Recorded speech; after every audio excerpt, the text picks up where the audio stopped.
2 சாமுவேலின் புஸ்தகம் அதனுடைய 21ஆம் அதிகாரம் அதனுடைய 1ஆம் வசனத்தை வாசிக்க கேட்கலாம். 2 Samuel chapter 21 verse 1. தாவீதின் நாட்களிலே 3 வருஷம் ஓயாத பஞ்சம் உண்டாயிருந்தது. ஓயாதபடி பஞ்சம் உண்டாயிருந்தது. அப்பொழுது தாவீது கர்த்தருடைய சமூகத்தில் விசாரித்தான். கர்த்தர் கிபியோனியரை கொன்று போட்ட சவுலுக்காகவும் இரத்தப்பிரியரான அவன் வீட்டாருக்காகவும் இது உண்டாயிற்று என்றார். போதும். தாவீதின் நாட்களில 3 ஆண்டு காலம் பஞ்சம். ஏன் பஞ்சம் அப்படின்னு நமக்கு தெரியணும்ல. ஆண்டவர் சொன்னார், நான் அனுப்பின வெட்டுக்கிளி, நான் அனுப்பின பச்சை புழு, நான் அனுப்பின மசுக்கட்டை பூச்சிக்கள், நான் அனுப்பின பச்சை புழுக்கள். 2 நாளாகமம் 7ஆம் அதிகாரம் 13ஆம் வசனமும் நான் அனுப்பின கொள்ளை நோய்.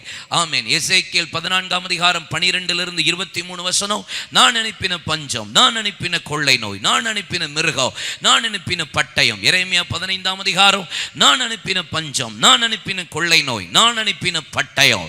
ஆமென். எல்லாமே ஆண்டவரே சொல்ல, நான் தான் செஞ்சேன், நான் தான் பண்ணினேன், நான் தான் உங்களுக்கு அனுமதித்தேன். ஏன் கர்த்தர் இந்த பஞ்சத்தை அனுமதித்தார்? தாவீதின் நாட்கள்ல ஏன் இந்த 3 ஆண்டு காலம் ஓயாத பஞ்சம்? சொல்லுங்க, ஓயாத பஞ்சம். கேட்கல? ஆமா. ஓயாத குடும்பத்தில் ஏன் பிரச்சனை? ஓயாத வியாதி, ஓயாத இழப்பு, ஓயாத சண்டை, ஓயாத முறுமுறுப்பு, ஓயாத கசப்பு, ஓயாத வாக்குவாதங்கள், ஓயாதபடி வியாதியா, ஓயாதபடி கடன் பிரச்சனையா, ஓயாதபடி ஃபைனான்சியல் கிரைசஸா, ஓயாதபடி முறுமுறுப்பா, ஓயாதபடி அன்பில்லாத சுபாவமா, ஓயாத சூழ்நிலைகள் நம் குடும்பத்தில், சபையில், வியாபாரத்தில், வேலையில், நம்ம ரிலேஷன்ஷிப்ல சில ஓயாத காரியங்கள் இருக்குமானால் you can do one thing. என்ன செய்யணும் தெரியுமா? தாவீது கர்த்தரிடத்தில் விசாரித்தான். நம்ம அநேக பேர் இந்த ஓயாதபடி பிரச்சனைகள், ஓயாதபடி ஒழுக்கு, ஓயாதபடி போராட்டம், ஓயாதபடி அலைச்சல், ஓயாதபடி வட்டி, ஓயாதபடி இந்த மாதிரி சூழ்நிலை வரும்போது யாரை தேடுறதில்லை? கர்த்தரிடத்தில் விசாரிக்கிறதில்லை. மனுஷனை விசாரிப்போம். மனுஷன்ட்ட போய் இந்த பிரச்சனைக்கு இப்படி மாத்திரலாமா பிரதர், இந்த பணத்தை வாங்கி இங்கே போட்டுடலாமா பிரதர், இந்த டாக்டர்கிட்ட போகலாமா பிரதர், இங்கே போனால் நல்லா இருக்குமா பிரதர், மனுஷன்ட்ட விசாரிப்போம். ஆனால் கர்த்தர் இந்த இரவு நமக்கு ஒரு ஆலோசனை கொடுக்கிறார். நம்முடைய குடும்பத்தில், தொழிலில், வியாபாரத்தில், வேலையில் ஏதோ ஒரு பகுதியில் ஓயாதபடி கண்டினியூவாக சில காரியம் வந்தால் நீங்கள் செய்ய வேண்டிய ஒரு காரியம், கர்த்தரிடத்தில் விசாரிக்க வேண்டும். ஆமென் சொல்லுங்க. ஈசாக்குக்கு பிள்ளை இல்லை, ரெபேக்காளுக்கு பிள்ளை இல்லை, 2 பேருக்கும் பிள்ளை இல்லை. பிள்ளை இல்லாத போது கர்த்தரிடத்தில் அவள் விசாரித்தான் ஈசாக்கு. ரெபேக்காளுக்குள்ள பிள்ளை வந்தபோது அவள் இப்படியானால் எப்படி ஆகுமோ என்று கர்த்தரிடத்தில் விசாரித்தான் என்று வேதம் சொல்லுகிறது. பிள்ளை இல்லையா, ரொம்ப நாள் இல்லையா, என்னன்னு விசாரிக்கணும். கர்த்தர்ட்ட என்ன செய்யணும் சொல்லுங்க? விசாரிக்கணும். ஏன் இப்படி நடக்கிறது? இல்லைன்னா என் பாதை மாறிட்டா, ஆபிரகாமே நீ எகிப்துக்கு போயிட்டியா, ஈசாக்கே நீ பெலிஸ்திய தேசத்துக்கு போயிட்டியா, எப்பா நகோமி நீ மோவாப் தேசத்துக்கு போயிட்டியா, நீ என்ன கொஞ்சம் ரூட்டுக்கிட்டு மாறிட்டியா, என்னன்னு கர்த்தரிடத்துல கேட்கல, விசாரிக்கணும். உலகம் மாம்சத்தை பார்த்துட்டோமா, வேற எங்கேயாவது ரூட்டு சேஞ்ச் ஆயிடுச்சா அப்படின்னு கர்த்தரிடத்துல என்ன செய்யணும்? விசாரிக்கணும். இந்த விசாரணை செய்த போது ஆண்டவர் அவனுக்கு கொடுத்த மறு உத்தரவு என்ன? 2 காரியம் சொல்றார். ஒரு காரியம் நம்ம குடும்பத்தில் ஓயாதபடி இருக்குன்னா ஏதாவது ஒரு 2 ரீசன் இருக்கும். ஏதாவது 2 ரீசன். ஒன்று என்ன? சவுலின் குடும்பத்திற்காகவும், சவுலுக்காகவும், இரத்த பிரியரான அவன் குடும்பத்துக்காகவும் 2 ரீசன் ஆண்டவர் சொல்றார்.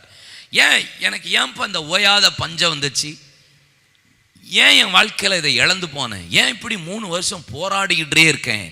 ஏன் இப்படியெல்லாம் இழந்து போச்சு? எல்லாம் நஷ்டமாயிட்டே இருக்கு. கர்த்தர் இந்த மாதம் கண்டிப்பாக திரும்ப தருவார். ஆனால் இழந்ததுக்குரிய ரீசனை தெரியணும். தெரியாமல் கர்த்தர் திரும்ப தர மாட்டா. இல்லையா சொல்லுங்க. அப்போ 2 ரீசன் சொல்றாரு. ஒன்று சவுலுக்காக, இன்னொன்று இரத்த பிரியருக்காக இந்த பஞ்சம் உண்டாயிருக்கு. சவுலுக்காக பஞ்சம் என்ன ஆயிட்டு சொல்லப்பட்டிருக்கிறது. கிபியோனியர்களின் நிமித்தம் இந்த பஞ்சம் உண்டாயிருக்கிறது என்று கர்த்தர் சொல்றார். கிபியோனியர்களை குறித்து உங்களுக்கு தெரியும். யோசுவாவின் புஸ்தகம் 9ஆம் அதிகாரத்தில் நீங்க வாசித்து பார்ப்பீர்களானால் கிபியோனியர்கள் நிமித்தம் தான் இந்த பஞ்சம் உண்டாயிருக்குன்னு கர்த்தர் சொல்றார். கிபியோனியர்கள் நிமித்தம். யார் இந்த கிபியோனியர்கள்? யோசுவா 8ஆம் அதிகாரத்தில் அவர்கள் 7ஆம் அதிகாரம் ஆயில ஜெயித்து 8ஆம் அதிகாரம் 9ஆம் அதிகாரத்தில் வரும்போது கிபியோனியர்கள் அவர்கள் இஸ்ரவேல் ஜனங்கள் வருகிறதை அறிந்து அவர்கள் நம்மை அழித்து விடுவார்கள் என்று சொல்லி அவர்கள் மார்வேஷம் போட்டு வஸ்திரத்தை பழமையாக்கி பாதரட்சத்தை பழமையாக்கி துருத்தியை பழமையாக்கி அப்பத்தை பழமையாக்கி ஏதோ ரொம்ப வருஷமா ரொம்ப காலமாக நடந்து வர்ற மாதிரி இஸ்ரவேல் ஜனங்களை பார்த்து சொன்னபோது அவர்கள் மூப்பர்களும் பிரபுக்களும் ஐயா நாங்கள் ரொம்ப தூரத்தில் வர்றோம், ஆண்டவர் உங்களோட சமாதானம் பண்ணும்படி உங்களோட உடன்படிக்கை பண்ணும்படி விரும்புகிறோம். தங்கள் கிபியோனியர்கள் என்று காட்டாதபடி தங்களை வேஷத்தை மறைச்சு கொண்டு காமிக்கிறார்கள். அப்பொழுது யோசுவா அப்படியா அப்படின்னு சொல்லி அவங்க கையில் அப்பத்தை வாங்கி சாப்பிட்டுட்டு அவங்களோட உடன்படிக்கை பண்ணினான். சரி நாங்கள் உங்களை அழிக்க மாட்டோம், அதில் நீங்கள் எங்கள் கூட்டத்தில் இருங்கன்னு சொல்லி உடன்படிக்கை பண்ணினான். உடன்படிக்கை பண்ணி கொஞ்ச நாள் தான் ஆகுது, அவனுக்கு சபைக்கு தெரிய வருது இவர்கள் கிபியோனியர்கள் என்பதாக.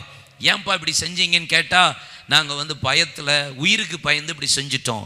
சரி ஆனால் உடன்படிக்கை பண்ணிட்டோம் கொல்ல மாட்டோன்ட்டு. அதனால் ஒன்று செய்வோம், நீங்கள் பலிபீடத்துக்கு மரம் வெட்டுகிறதையும் தண்ணீர் கொண்டு வருகிற காரியத்தையும் நீங்கள் செய்யணும். சரி இங்கே இருந்துக்கோங்க, ஒரு பக்கத்தில் ஊழியம் செய்யுங்க, இதன் பணி நீங்கவே நீங்காதுன்னு உடன்படிக்கை பண்ணியாச்சு. ஆனால் இந்த கிபியோனியர்களோடு உடன்படிக்கை பண்ணினது சந்ததி சந்ததியாக தெரியும். ஆனால் சவுலோ இந்த கிபியோனியர்களை கொன்று போட்டான் என்று போடப்பட்டிருக்கிறார். கொன்று போட்டுட்டான்.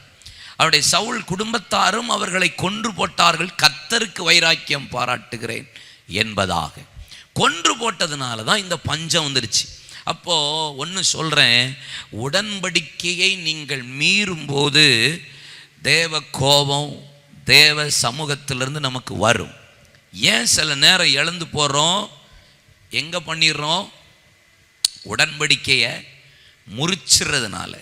கணவன் மனைவி உடன்படிக்கை, பிள்ளைகளோடு பண்ண உடன்படிக்கை, சபையோடு பண்ணின உடன்படிக்கை, ஊழியக்காரனோடு பண்ணின உடன்படிக்கை, கர்த்தரோடு நீங்கள் பண்ணின உடன்படிக்கை.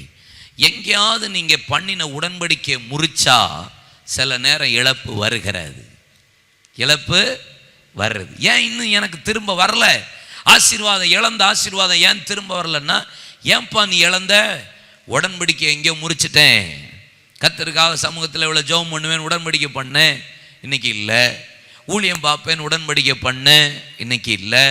வாழ்விலும் தாழ்விலும் சுகத்திலும் துக்கத்திலும் மரணம் நம்மை பிரிக்கும் வரையிலும் பிறர் முகம் பாராமல் நீ எனக்கே புருஷனா இருப்பியா? இருப்பேன்னு உடன்படிக்கை பண்ண. எனக்கே நீ மனைவியா இருப்பியா? இருப்பேன்னு பண்ண. இன்னைக்கு என்ன ஆயிட்டு? டைவர்ஸ் பண்ணுறது, கல்யாணத்துக்கு சர்ச்சுக்கு வருவீங்க, டைவர்ஸ் பண்ணுறதுக்கு மட்டும் வீட்டுக்கு போவீங்க, சண்டைக்கு போடுவீங்க, கோர்ட்டுக்கு போவீங்க, நோட்டீஸ் அனுப்பிட்டு சதாண்டாமல் இருப்பீங்க. இதுதான் கிறிஸ்தவ உலகமாக இருக்குது. கரெக்டா? இது உன் சொந்த சரீரம்னு ஆண்டவர் சொல்கிறாரு. மனைவியை புருஷன், மனைவி புருஷனை. அப்போ சொந்த சரீரத்தை அடிக்கிறவன் எப்படி இருப்பான்? யார் அடிக்கிறதுக்கு அடுத்த அர்த்தம்? இப்போ ஒரு மனைவியை கையை நீட்டி ஒரு புருஷன் அடிக்கான்னு வச்சுக்கோங்க, இல்லை மனைவி ஒரு புருஷன் அடிக்கணும். இது எல்லாமே நடக்குது இப்போ. அதனால தான் நான் சொல்கிறேன். இல்லை புருஷனும் மனைவி அடிக்கிற காலம் ஆயிடுச்சு இப்போ. அந்த மாதிரி தான் ஆயிடுச்சு. போட்டு பார்த்துருவோம்ல வாழை அப்படிங்கிறா. வீட்டுக்காரியே புருஷனை வாழை போட்டு பார்த்துருவோம் அப்படிங்கிறா. கண்ணால் பார்க்குறேங்க, நான் பார்க்குறதுனால தான் சொல்கிறேன். இல்லை நீ வா பார்த்துருவோண்டா அப்படிங்கிறா. அத்தாடி பயங்கரமான பிள்ளையார் போல இருக்கு.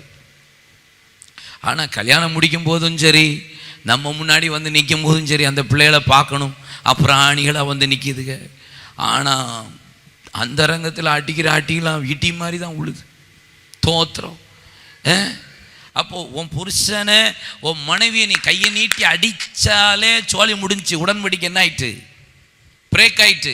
அப்போ ஆண்டவரே போச்ச, பஞ்சம் வந்துருச்சு, நட்டம் வந்துருச்சு, இழப்பு வந்துருச்சு, இது போச்ச அது போச்ச. ஏன்பா போச்சு? எதனால இழந்த? எங்கேயோ உடன்படிக்கையை மீறி இருக்க. சொல்லுங்க ஆமென்.